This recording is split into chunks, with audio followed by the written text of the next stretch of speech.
Hello दोस्तों आप लोग को बता दें कि यहाँ पर ज्योति सिंह बहुत ज्यादा ट्रोल हो रही है। दोस्तों आप लोग को बता दें कि ज्योति सिंह को बहुत सारे लोग बोल रहे हैं कि अगर ज्योति सिंह पवन सिंह से मिल चुकी है, सारा कंट्रोवर्सी खत्म हो चुका है, तो वो अपने गांव में क्यों है, वो अपने मायके क्यों है, क्यों नहीं वो अपने ससुराल जा रही है। दोस्तों आप लोग को बता दें कि पवन सिंह अपने वाइफ को, ज्योति सिंह को अपने घर पर क्यों नहीं ले जा रहे हैं। अगर चुनाव लड़ेंगे और चुनाव जीतने के बाद क्या ले जाएंगे। दोस्तों आप लोग को बता दें कि ज्योति सिंह और पवन सिंह इन दिनों तो मिलते रहते हैं, फोटो वायरल होते रहते हैं, लेकिन आप लोग को बता दें कि ज्योति सिंह अभी पवन सिंह के घर पे नहीं गई है, अभी पवन सिंह के माँ से नहीं मिली है ज्योति सिंह। दोस्तों आप लोग को बता दें कि पवन सिंह की माँ ज्योति सिंह को बहुत सपोर्ट करती थी, शुरू से ही सपोर्ट करती थी, ये सब लोग जानते हैं। और इस बात का खुलासा ज्योति सिंह भी अपने मुंह से की थी कि माँ के द्वारा बहुत ज्यादा सपोर्ट हमको मिला है। दोस्तों आप लोग को बता दें कि क्यों नहीं पवन सिंह ज्योति सिंह को घर पे ले जा रहे हैं, क्या है मैटर। अगर ज्योति सिंह को पवन सिंह का सारा मैटर खत्म हो चुका है, अगर ज्योति सिंह और पवन सिंह का सारा कंट्रोवर्सी खत्म हो चुका है, तलाक होना कैंसिल हो चुका है, तो क्यों नहीं ज्योति सिंह पवन सिंह के घर पे जा रही है, क्यों नहीं ज्योति सिंह अपने ससुराल जा रही है। क्या कभी ससुराल जाएगी कि नहीं जाएगी, क्या पवन सिंह उनको ले जाएंगे कि नहीं ले जाएंगे। दोस्तों आप लोग को बता दें हाल ही में एक पवन सिंह उनको गाड़ी गिफ्ट किए थे, वो वीडियो तो आप लोग देख ही रहे होंगे।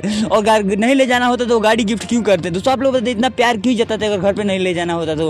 और आप लोग को बता दें कि बहुत जल्द पवन सिंह ज्योति सिंह को घर पर ले जाएंगे और दोनों हंसी खुशी घर पे रहेंगे। दोस्तों आप लोग सारी अपडेट हम आप लोग को देते रहेंगे। हमारे चैनल पर नए, चैनल को सब्सक्राइब कर लीजिएगा। मिलते हैं दोस्तों किसी नए वीडियो में किसी नए टॉपिक के साथ, तब तक के लिए बाय।